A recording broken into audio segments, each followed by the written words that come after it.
ወይዘሮ ሜላት ከባድ ውሳኔ ወሰኑ። እርግብን በወርቁ ጉዳይ እጅ ከፍንጅ እንድትያዝ አደረጉ። ሌላው ተምቹ ስለ ፖርሳው ሲጠየቅ እኔ ስለ ፖርሳው እንጂ ፖርሳውን ያዝ ተብዬ መሰጠቴን እንጂ ውስጡ ስላለው ጉዳይ የማውቀው ነገር የለም አለ። ነገር ግን አንተ የሌባ ተባባሪ ስለወንክ እርግብ ያንተ ፍቅረኛ እንደሆነችም በደንብ አውቃለሁ በማለትም ወይዘሮ ሜላት ከፖሊሶቹ ፊት ተምቹን ጠየቁት። ተምቹም ፖሊሶቹ አፋጠው ሲይዙት አዎ ፍቅረኛ ናት፣ ግን ምን አይነት ወንጀል በፖርሳው ውስጥ እንዳለ የማውቀው ጉዳይ የለም ሲልም መለሰ። ነገር ግን በዚህ ሊያመልጥ አልቻለም።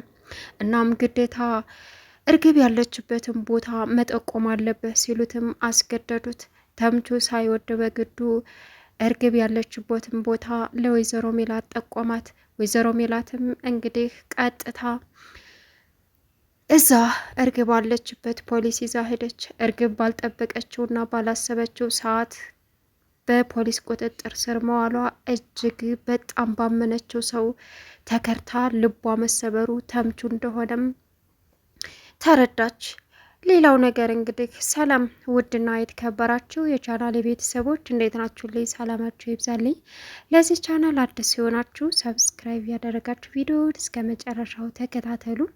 ዛሬ እንግዲህ ኖላዊ ቀጣይ ፓርት ይዘን መተናል ማለት ነው። ኖላዊ እንግዲህ ተምቹ በእርግብ ፖርሳ ምክንያት ትናንትና ትልቅ አስቸጋሪ ሁኔታ ላይ ነበረ። ዛሬ ደግሞ ሰላም እና እንዲሁም ደግሞ ሀኒቹ ለእናታቸው በመናገር እናታቸውም አላመኑም። ወይዘሮ ሜላት መጥተው ፖርሳውን ውስጥ ወርቁ መገኘቱን ሲነገራቸው መጥተው ፖርሳውን ቢያነሱትም ነገር ግን ሀኒቹና እንዲሁም ደግሞ ሰላም ያንን ወርቅ አስቀምጠውታል። ጠሯቻቸውና የታለ ስትልም ይሄው እናቴ ወርቅሽ ሲሏትም ወይዘሮ ሜላት ወርቁን ተረከበች።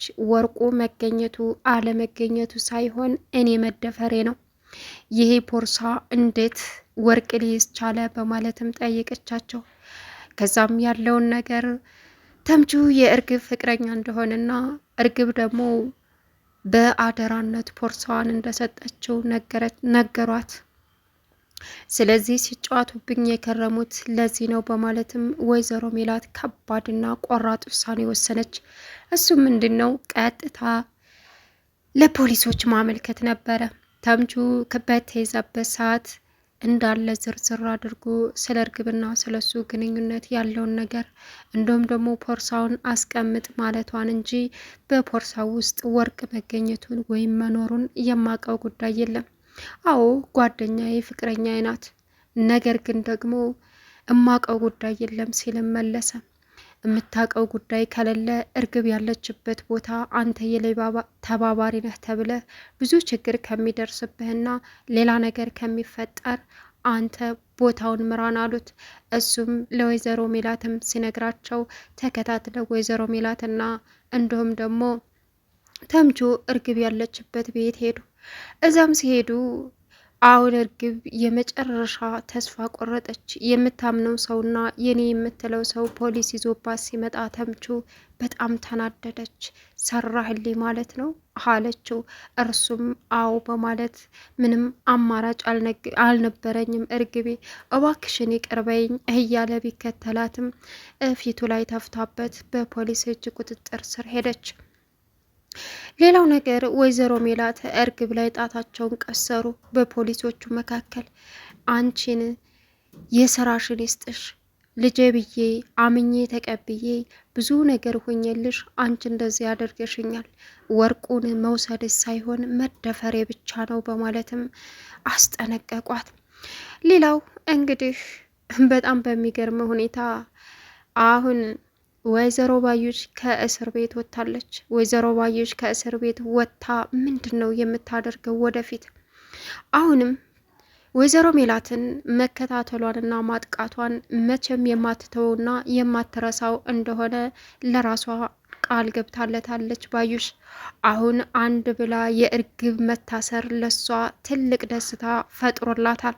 በዛ ላይ ደግሞ ወይዘሮ ሜላትን እንዴት ወደየት ማጥመድ እንዳለባትና ደካማ ጎኗን መጠቀም እንዳለባትም በእርግጠኝነት ራሷን አሳምና በቁርጠኝነት ጥላቷን ሀብላ እንደገና መጋፈጥ እንዳለባት አስባለች።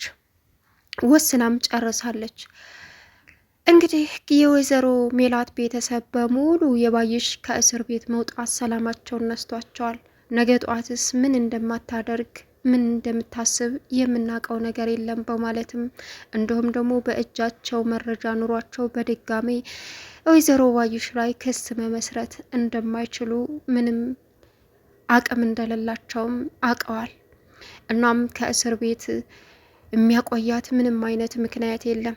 ሜሮን ነበረች። የሜሮን ክስ ከእሷ ጋር በመነጋገር ከእሷ እንድነሳላትና ከፖሊስ ጣቢያ ወጥታ ወደ ቤቷ እንድትመጣ ተደረገች። አሁን ግን እዛ እስር ቤት የሚያቆያት ምክንያት ስለሌለ ሕግ ፈቶ ወደ ቤቷ ለቋታል።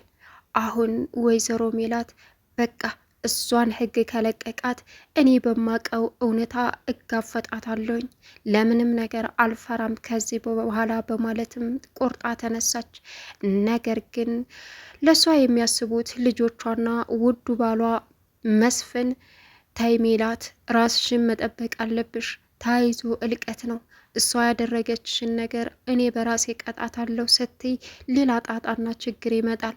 እሷ አንድ የሚያግዛት ትልቅ አካልና ከጎኗ የሆነ ሰው አለ ቢሏትም ወይዘሮ ሜላትም እልክ ውስጥ ገብታ በቃ በዙሪያ ጥላት የበዛው እንዲበዛ ያደረገችው እሷ ነች። ይሄም ተምቹ የሚባለው ሰው እቤት የመጥቶ ነበር ከዚህ ቀደም እርግብን ብሎ፣ እርግብም እንደዚህ አድርጋለች። በእርግጥ አውቃለሁ ዋናዋ ጠላቴና ቀንዷ ጠላቴ ባዩሽ እንደሆነች፣ ግን ደግሞ እሷን የማሳስርበት ምንም መረጃ የለኝም። መረጃ ስለሌለ እሷ የፈለገችውን እንድታደርግ አልፈቅድላትም። ሞትም ከሆነ አብሬ ተናንቄ እሞታለሁ በማለትም በቁርጠኝነት ወይዘሮ ሜላት ተነስታለች። ባዩሽ ግን በፊት ለፊት ሳይሆን ከኋላና በጀርባ ቀስ ብላ ነገሮችን እያጠናች እንደምትጎዳ ምንም ጥርጥር የለውም።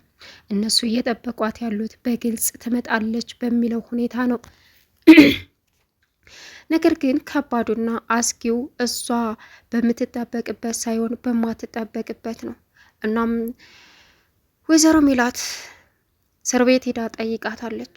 ግን ብትጠይቃትም አንቺ ብዙ ነገር አሳጥተሽኛል፣ እኔና አንቺ በዚች በቀላሏ ነገር የምንላቀቅ አይደለንም ሜላት፣ ብቻ ከዚህ እስከሚወጣ ጠብቂ ብላ አስጠንቅቃት ነበር። ግን የተፈጠረውን ነገር ነግረሽኝ፣ አንቺ እንደዚህ የምታደርጊ ምክንያትሽን ነግረሽኝ ባቀው ደስ ይለኛል አለቻት። ሜላትም የባዩሽ መልስ በሰዓቱ አይ እዛው ስመጣልሽ ታውቂያለሽ፣ እኔ አሁን እዚህ እስር ቤት መቆየቴ ብዙም አያስደስትሽ፣ አልቆይም፣ ነገ ልወጣ እችላለሁ ብላም ነግራት ነበረ። በጣም ክፉ ነሽ ባዩሽ፣ በጣም ክፉ ነሽ። የሆነ ምክንያትሽን ግን ብትነግሪ ባቀው ደስ ይለኛል። ምን በድየሽ እኔ ላይ አውሬ የሆነሽ እንደተነሳሽ ለመረዳት ፈልጋለሁ። ልታስረጂ ትችያለሽ ስትላትም ዋጋሽን ስታገኚ ትረጃለሽ። በጣም ብዙ ነገር ቀምተሽኛል።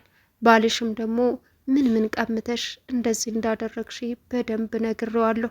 ከፈለግሽ እሱ ይንገርሽና ጠብቅኝ፣ ከእስር ቤት ሲወጣ ጥላትነታችንን ይፋ እንጋፈጣለን ብላ መለሰቻት። አሁን በዚህ ግራ የተገባችው ወይዘሮ ሜላት ወደ ቤቷ በንደት መጣች። ብትመጣም አቶ መስፍን ባሏን ስትጠይቀው ምንም የነገረች ነገር የለም፣ ግን ብዙ ነገር እንደቀመሻት ብቻ ነው የነገረች በማለት መለሰላት። ወይዘሮ ሜላት እየተናደደ ትገኛለች። ሀንቾ እንዴት ይሄ ሊሆን ይችላል? እንዴት ተምቹ የሌባ ተባባሪ ሆኖ እንደዚህ ያደርጋል? በዛ ላይ እኮ እኔ የማውቀው ነገር የለም ሰላምዬ፣ ተምቹ የእርግብ ፍቅረኛ መሆኑን በፍጹም አላቅም በማለትም መለሰችላት። ሰላምም አንቺ ምን ታውቂያለሽ? ሁሉን ሰው ታምኛለሽ፣ የዋነሽ፣ በቃ አለቀ። ስለዚህ ማንም ይጫወትብሻል። ስለዚህ እኛ ቤት ድረስ መጥቶ ከእርግብ ጋር ሲላላጥ ነበረ። ስለዚህ አንደኛው ደግሞ ቀንደ ጠላታችን ነው አለቻት። ይገርማል፣ በጣም ያሳዝናል በማለትም ሀኒቾ ተበሳጨችም። ግን አሁን የወይዘሮ ባዩሽ መለቀቅ ሁሉንም ሰው ከአቶ ኖላዊ ጀምሮ ሰላማቸውን አሳጥቷቸዋል። ምክንያቱም ትልቅ አደጋ እቤቱ ሰው ላይ ትፈጥራለች ብለው ስለሚያስቡ አቶ ኖላዊንም በተለይ ሀኒቾ ላይ የሆነ ነገር ታደርግብኛለች ብሎ ይሰጋል። ወይ ታግታታለች፣ ወይ ትገልበኛለች፣ ይሄ ሁሉ ጣጣ በሷ የመጣ ነው ብላ ታስባለች በማለትም እየሰጉ ይገኛሉ።